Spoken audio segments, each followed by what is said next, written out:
Ste vedeli, da so kitajske vojaške ladje samo v zadnjem letu več kot 300-krat vstopile v južnokorejske vode?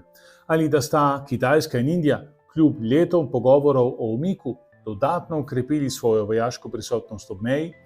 Kitajska soseska postaja vse bolj vroča in vsaka poteza šteje. V tej epizodi bomo razčlenili, kako se spreminjajo odnosi Kitajske z Indijo, Filipini, Japonsko, Južno in Severno Korejo in kaj to pomeni za prihodnost Azije. A najprej stopimo korak nazaj. Da bi razumeli Kitajsko danes, moramo najprej razumeti, kako vidi samo sebe. Njeno ime v kitajščini je Zhongguo, kar pomeni osrednje kraljevstvo.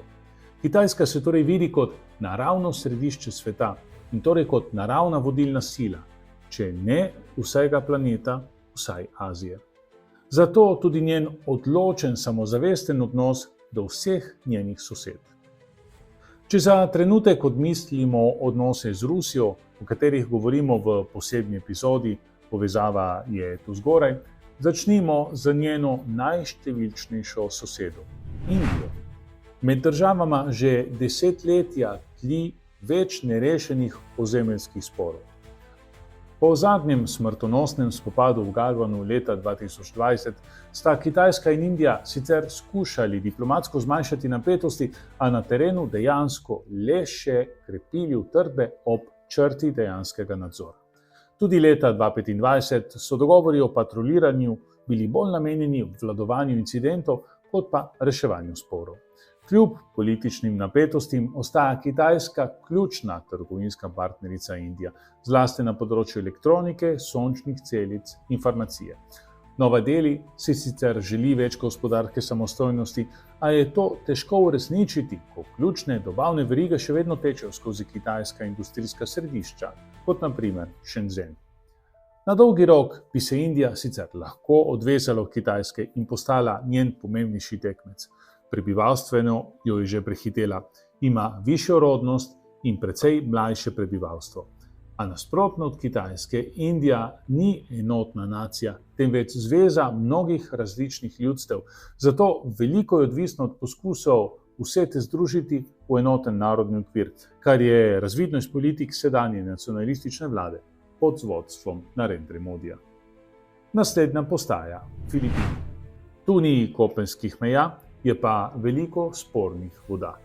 Kitajska si lasti skoraj celotno južno Kitajsko morje, a Filipini se ne umikajo.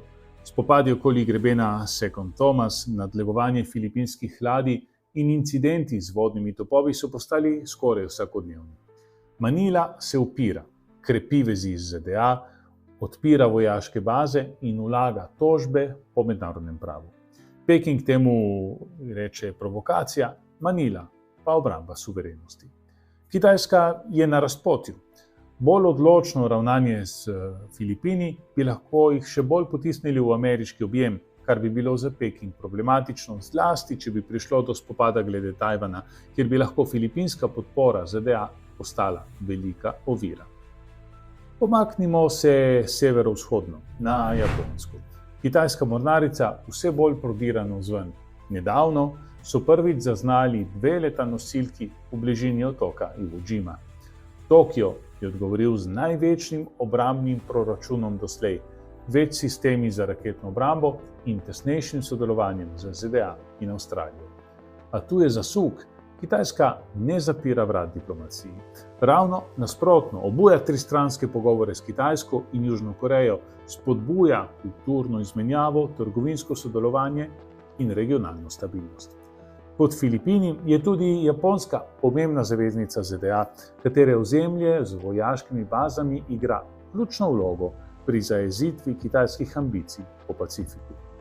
Je prevelika, da bi jo bilo mogoče preprosto pokoriti, zato bo moral Peking poiskati način sobivanja s Tokijem, graditi medsebojno zaupanje in odnos, v katerem obe strani nekaj pridobita, vse z namenom, da se Peking utrdi kot središče Azije.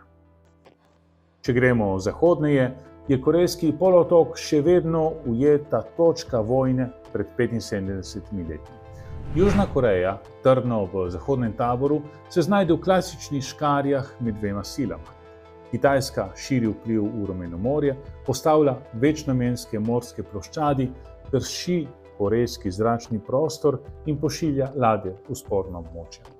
Toda pod predsednikom Lijem Seul hodi po tanki vrvici, krepi zavezništva z ZDA in Japonsko, a obenem ohranja odprta vrata do Kitajske prek trgovine in diplomacije. Njeno vodilo je varnost z ZDA, polprevodniki, električni avtomobili in čipi s Kitajsko. Nad 38. vzporednikom leži Severna Koreja, kitajski paradoks. Po eni strani Kitajska podpira režim s gospodarsko pomočjo, gorivom in diplomatsko zaščito. Po drugi pa Pjongjangova nepredvidljivost in vse tesnejše vezi z Rusijo povzročajo v Pekingu hude skrbi. Kitajska si ne želi propada režima, ne jedrske vojne ob svojih mejah. Zato potiho širi svoj vpliv. Akademske izmenjave, medijski programi in infrastrukturni projekti znotraj Severne Koreje. Cilj: ohraniti Pjongjang blizu, nadzorovan in čim manj povezan z Rusijo. Kaj vse to pomeni v okviru globalne slike? Kitajska igra večdimenzionalno igro Wei Qi, kitajsko različico šaha, ki v nasprotju z zahodno starodavno igro poudarja obkoljevanje, ne pa neposredne napade. In ta igra se odvija po vsej Aziji, včasih agresivno, včasih diplomatsko, vselej pa strateško. Toda sosedje ne ostajajo pasivni, prilagajajo se, gradijo nova zavezništva in se upirajo. Če se Kitajska želi uveljaviti kot nesporna gospodarica Azije, bo morala narediti več kot le ustrahovati. Ukrepiti bo morala seveda nadzor nad spornimi območji, zlasti nad morji, z uporabo vojaške sile in tudi pravno-upravne infrastrukture. A to ne bo dovolj.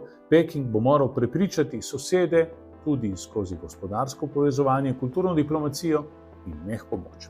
Privabiti države, kot so Južna Koreja, Filipini in celo Indija, v svojo orbito. Ne le s strahom, ampak s skupnimi interesi in vizijo, in vse to, seveda, kot ključni element dolgoročne utrditve regionalnega vpliva. Ravnotežje moči v Aziji se spreminja.